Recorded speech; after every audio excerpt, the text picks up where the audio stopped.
ऐसे पोस्ट होते हैं जो नॉन टीचिंग का होता है, वहाँ पे जनरल कोर्स वाले जैसे कि इंटर वाले हो, ग्रेजुएशन वाले हो, मास्टर वाले हो, वहाँ पे जब तक ऑफलाइन था तो ऑफलाइन में किसी पोर्टल की आवश्यकता नहीं थी, इसीलिए अब ऑनलाइन में पोर्टल की आवश्यकता है। इसीलिए पोर्टल 30 सितंबर को आपको लॉन्च कर दिया जाएगा। 30 सितंबर को कहने का मतलब हुआ कि 30 सितंबर के जैसे ही पोर्टल लॉन्च होगा यही पोर्टल। नमस्कार दोस्तों, आप देख रहे हैं एनसीपी और मैं हूं आपका दोस्त विकी वाला। आज इस वीडियो में मैं वो टॉपिक के ऊपर बात करने वाला हूं, उस मुद्दे के ऊपर बात करने वाला, उस अपडेट के ऊपर बात करने वाला हूं जिसका आपको पिछले 3 सालों से इंतजार था। क्या?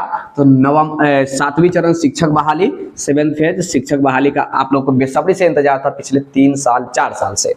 खैर चलिए हम बात करेंगे कि कब से कब तक क्या कुछ किया जाएगा। स्पष्ट मैं कर दूं इस वीडियो को स्टार्ट करने से पहले कि प्रारंभिक, माध्यमिक और उच्च माध्यमिक ये केवल शिक्षकों के लिए विशेषकर वीडियो बनाई गई है। इसमें किसी भी प्रकार के परिचारी की जिक्र नहीं किया गया है, ना ही अदरवाइज किसी यानी कि नॉन टेक की यहाँ पे नॉन टीचिंग की जिक्र नहीं किया गया है, केवल टीचिंग पोस्ट के लिए जिक्र किया गया, यानी कि प्रारंभिक कहा जाए या फिर माध्यमिक कहा जाए या फिर उच्च माध्यमिक कहा जाए। आज मैं पूरी डिटेल से बात करने वाला हूँ। शेड्यूल जारी कर दिया गया है, कितनी तारीख को आवेदन होगी और कितनी तारीख की आपकी नियुक्ति होगी, उन सारे चीज़ों के ऊपर बात करेंगे, डिटेल से बात करेंगे एकदम कन्फर्म। तो वीडियो स्टार्ट करने से पहले आपसे एक रिक्वेस्ट होगा, एक लाइक जरूर कर दीजिएगा, बाद में कर दीजिएगा अच्छा लगे तो, और अपने दोस्तों के शेयर कर दिया। नए हैं तो यार हर घर नौकरी रोजगार मुहिम का आप लोग भी हिस्सा बनिए। हम लोग एक मुहिम चला रहे हैं कि रोजगार और नौकरी को लेकर एक मुहिम हम लोग चला रहे हैं, तो उस मुहिम का आप लोग भी हिस्सा बनिए। देखिए आज हम 7 टॉपिक पॉइंट के ऊपर बात करेंगे जो कि काफ़ी इंपॉर्टेंट है। आप तमाम 7वें चरण के तहत जो शिक्षक बनने वाले उनके लिए, 7वें चरण के तहत जो शिक्षक बनने वाले उनके लिए काफ़ी इंपॉर्टेंट है। देखिए समय सारणी दिया गया है, यानी कि आपके लिए शेड्यूल तैयार कर दिया गया है। शेड्यूल कहने का मतलब हुआ कि कब से आप आवेदन करेंगे और कब आपकी नियुक्ति होगी, उन सारा चीज़ आपको यहाँ पर देखने को मिलने वाला है। पहला पॉइंट में हम देखते हैं कि 30 सितंबर तक शिक्षक नियोजन का पोर्टल तैयार कर दिया जाएगा, यानी कि 30 सितंबर, यही 30 सितंबर को शिक्षक नियोजन का जो है वो पोर्टल तैयार कर दिया जाएगा। ये आप लोग कंफर्म रहेंगे। आपको ये जो अभी मैं बता रहा हूँ श्योर सही खबर मतलब डिटेल के साथ। 1 नंबर पॉइंट में कि 30 सितंबर के शिक्षक नियोजन का पोर्टल जो है वो तैयार कर दिया जाएगा। 1 मिनट, मैं यहाँ पे थोड़ा सा एरो करके दिखलाने का प्रयास कर रहा हूँ। 30 सितंबर तक शिक्षक नियोजन का जो भी है पोर्टल जो है वो तैयार कर लिया जाएगा, और फिर 30 सितंबर के बाद नेक्स्ट डेट जो दिया गया है 31 अक्टूबर संशोधन नियुक्ति नियमावली अनुमोदन कर दिया जाएगा, यानी कि 31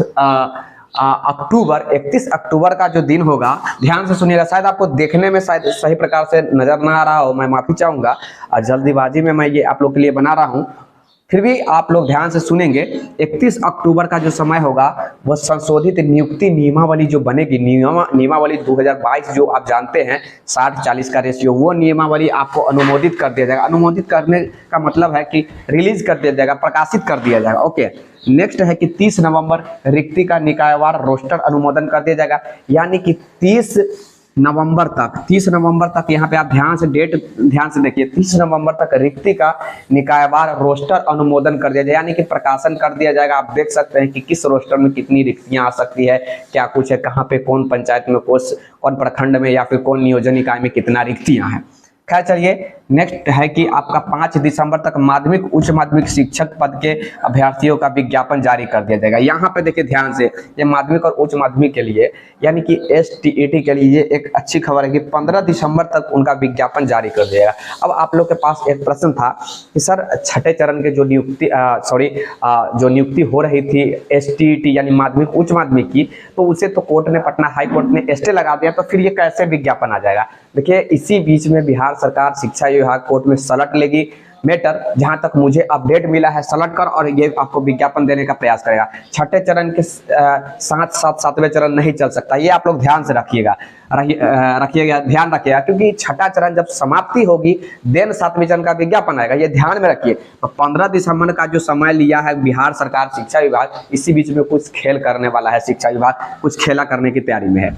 नेक्स्ट है कि 31 मार्च 2023 तक चयनित जो अभ्यर्थी होंगे, यानी कि माध्यमिक और उच्च माध्यमिक जो STET क्वालिफाइड वाले हैं, उनको नियुक्ति पत्र दे दिया जाएगा। उनको नियुक्ति पत्र दे दिया जाएगा। कब? तो 31 मार्च 2022 को उनको नियुक्ति पत्र दे दिया जाएगा। किनको? तो STET वाले माध्यमिक और उच्च माध्यमिक को दे दिया जाएगा। आप हड़बड़ाइए नहीं, प्रारंभिक की भी हम बात करेंगे, प्रारंभिक के बारे में भी यहाँ जिक्र किया गया, तो हम प्रारंभिक के ऊपर भी बात करेंगे, टेंशन ना लेना है। नेक्स्ट है कि 7 अप्रैल 2023 तक प्रारंभिक का विज्ञापन आ जाएगा।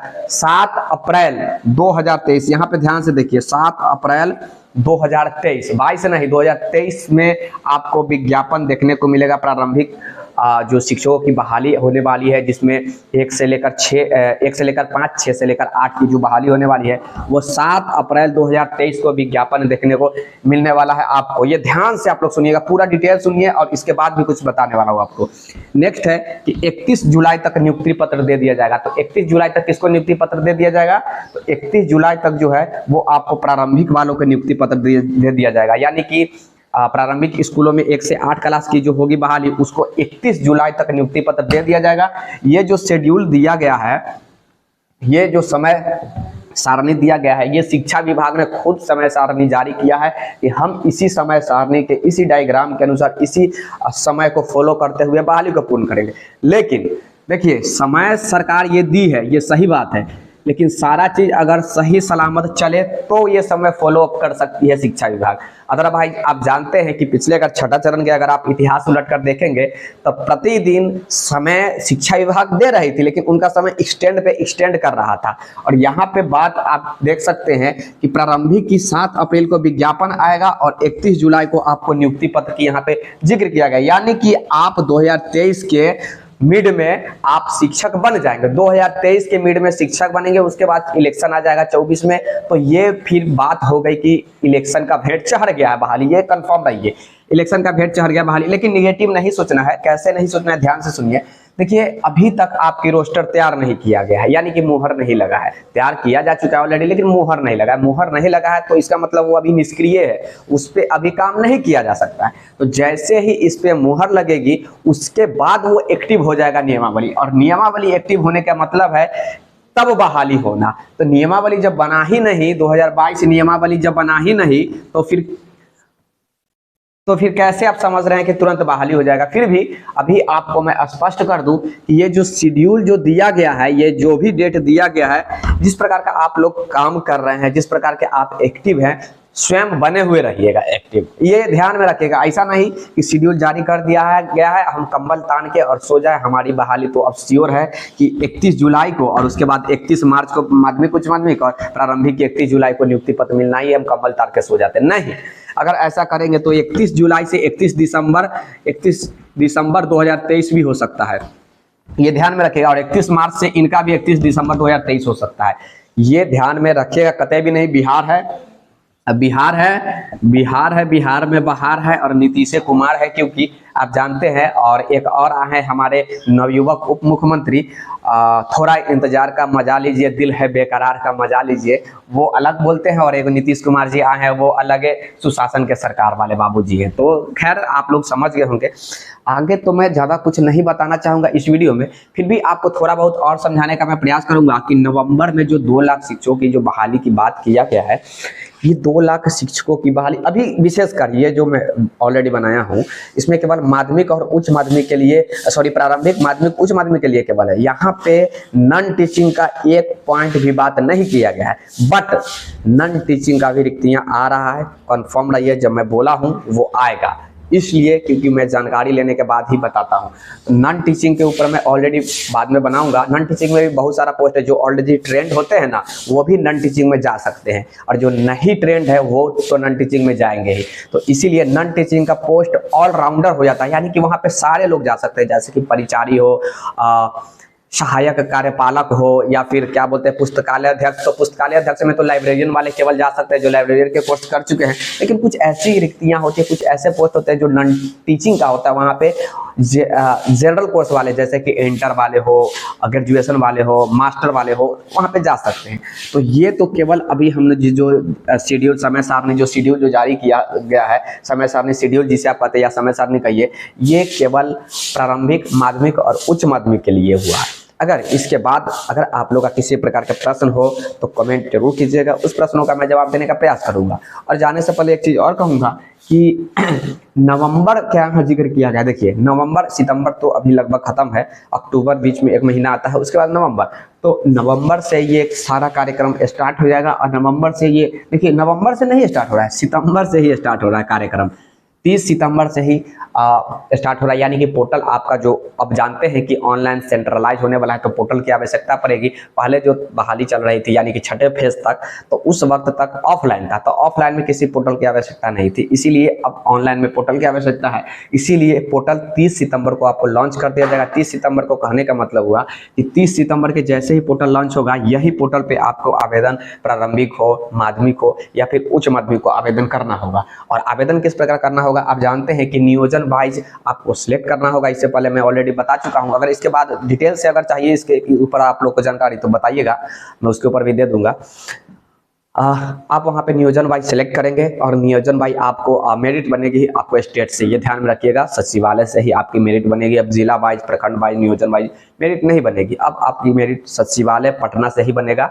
और स्टेट लेवल पे मेरिट बनेगा, अगर मैं सीधा कहूँ तो स्टेट लेवल पे मेरिट बनेगा। और जैसे ही मेरिट में जिसका नाम आएगा उनको उस नियोजन जहाँ पे वो सिलेक्ट किए होंगे उस नियोजन के हिसाब से वहाँ पे उनको पोस्ट दे दिया जाएगा, यानी कि वहाँ पे प्रेफरेंस जहाँ पे वो सिलेक्ट कर किए होंगे। एग्जाम्पल के तौर पर 5 नियोजन इकाई आपको सिलेक्ट करना है, जिस नियोजन इकाई में आपकी रिक्तियाँ होगी, जहाँ पे आपको मेरिट के हिसाब से जहाँ पे आपकी मेरिट बन रही होगी जिस नियोजन इकाई में, उस नियोजन इकाई में आपकी नियुक्ति दे दी जाएगी। कहने का मतलब हुआ कि 5 जो आप नियोजन इकाई सिलेक्ट करेंगे, उस 5 में से किसी एक नियोजन इकाई में जहां पे आपकी मेरिट हाई बनेगी, जहां पे आप सिलेक्ट हो रहे होंगे नियोजन इकाई में, उस नियोजन इकाई में आपकी नियुक्ति कर दी जाएगी। आई होप आप समझ गए होंगे। इसके बावजूद भी किसी प्रकार के प्रश्न हो तो कमेंट जरूर कीजिएगा। और चलते हैं, इस वीडियो को मैं जल्दबाजी में बनाया हूँ, मैं माफी चाहूंगा कि सही प्रकार से शायद नहीं नजर आ रहा होगा, फिर भी मैं बोला हूं, शायद मेरी बातों को भी आप लोग ध्यान से सुनते हैं, मुझे पूर्ण विश्वास है। और मैं जानता हूं कि धन्यवाद कि आप लोग इतना ज़्यादा प्यार दे रहे हैं। जाने से पहले एक बार जरूर कहूंगा कि एनसीपी के साथ आप लोग पूरे परिवार के साथ अपने पहचान के परिचित के साथ भी जोड़िए, क्योंकि ये एक मुहिम है और मुहिम का आप लोग भी हिस्सा बनिए। एनसीपी जंजर की आवाज़ एक मुहिम है, ओके, तो इस मुहिम का हिस्सा बनिए। लाइक जरूर कर दीजिएगा अगर यूजफुल हुआ हो तो, और अपने दोस्तों के साथ शेयर कर दीजिएगा। जय हिंद, जय Bharat, have a nice day, take care, bye bye, जय हिंद।